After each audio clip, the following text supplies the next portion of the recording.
नमस्कार दोस्तों।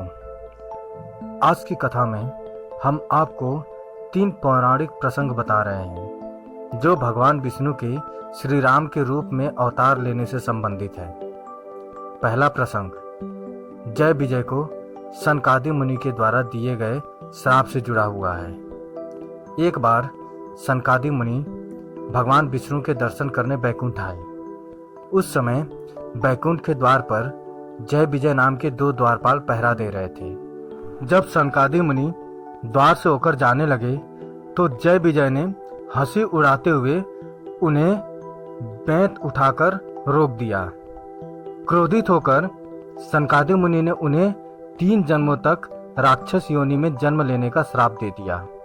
क्षमा मांगने पर सनकादि मुनि ने कहा कि तीनों ही जन्म में तुम्हारा अंत स्वयं भगवान श्रीहरि करेंगे। इस प्रकार 3 जन्मों के बाद तुम्हें मोक्ष की प्राप्ति होगी। पहले जन्म में जय विजय ने हिरण्यकश्यपु व हिरण्याक्ष के रूप में जन्म लिया। भगवान विष्णु ने 12 अवतार लेकर हिरण्याक्ष का तथा नरसिंह अवतार लेकर हिरण्यकश्यपु का वध कर दिया। दूसरे जन्म में जय विजय ने रावण कुंभकर्ण के रूप में जन्म लिया। इनका वध करने के लिए भगवान विष्णु को राम अवतार लेना पड़ा।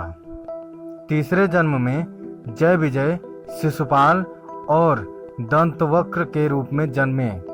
इस जन्म में भगवान श्री कृष्ण ने इनका वध किया। दूसरा प्रसंग मनु शतरूपा से जुड़ा हुआ है। मनु शतरूपा को भगवान विष्णु ने वरदान दिया था। मनु और उसकी पत्नी शतरूपा से ही मनुष्य जाति की उत्पत्ति हुई। इन दोनों पति पत्नी के धर्म और आचरण बहुत ही पवित्र थे।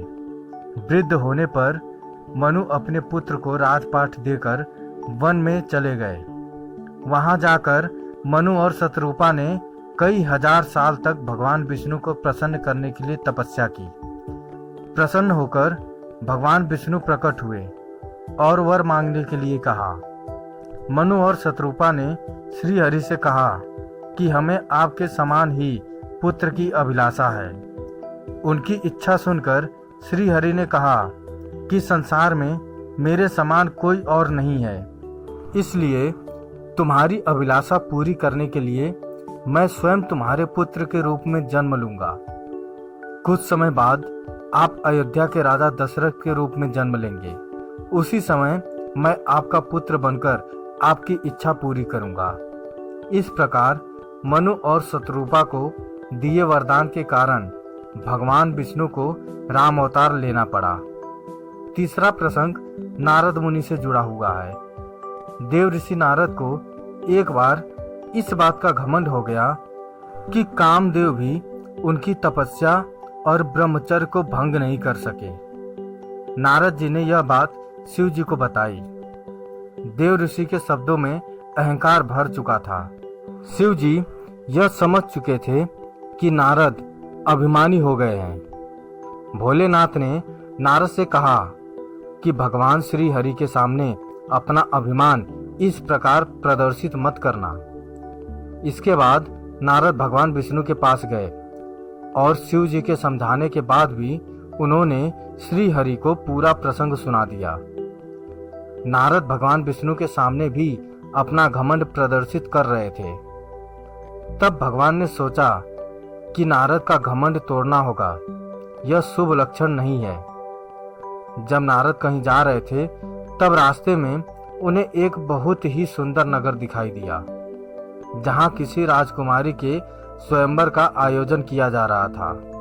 नारद भी वहां पहुंच गए और राजकुमारी को देखते ही मोहित हो गए।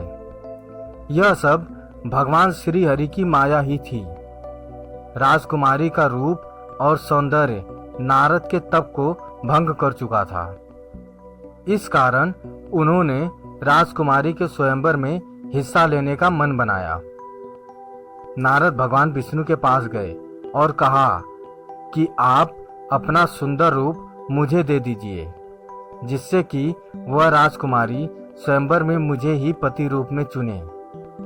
भगवान ने ऐसा ही किया, लेकिन जब नारद मुनि स्वयंवर में गए तो उनका मुख बानर के समान हो गया।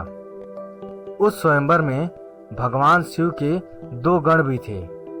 वे यह सभी बातें जानते थे और ब्राह्मण का वेश बनाकर सब देख रहे थे।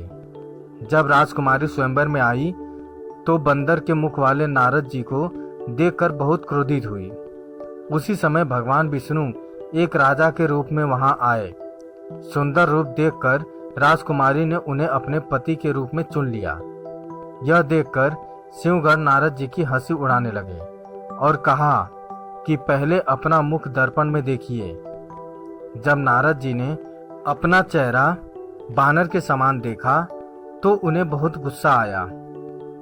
नारद मुनि ने उन शिवगणों को राक्षस योनि में जन्म लेने का श्राप दे दिया। शिवगणों को श्राप देने के बाद नारद जी भगवान विष्णु के पास गए और क्रोधित होकर उन्हें बहुत भला बुरा कहने लगे। माया से मोहित होकर नारद मुनि ने श्री हरि को श्राप दिया कि जिस तरह आज मैं स्त्री के लिए व्याकुल हो रहा हूँ, उसी प्रकार मनुष्य जन्म लेकर आपको भी स्त्री वियोग सहना पड़ेगा। उस समय बानर ही तुम्हारी सहायता करेंगे।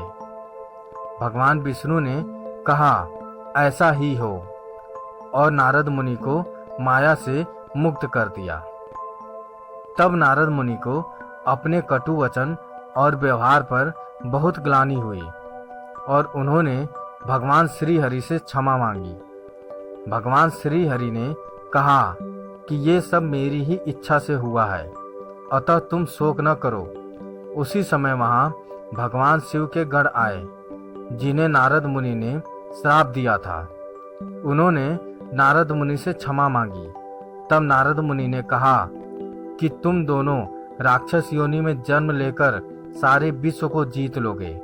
तब भगवान विष्णु मनुष्य रूप में तुम्हारा वध करेंगे और तुम्हारा कल्याण होगा।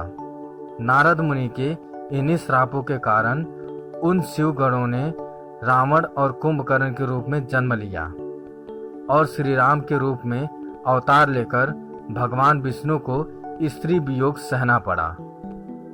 दोस्तों, भगवान राम के अवतार की यह कथा आपको कैसी लगी हमें कमेंट करके जरूर बताएं। अगर अच्छी लगी तो शेयर करें, सब्सक्राइब करें और लाइक करें। धन्यवाद।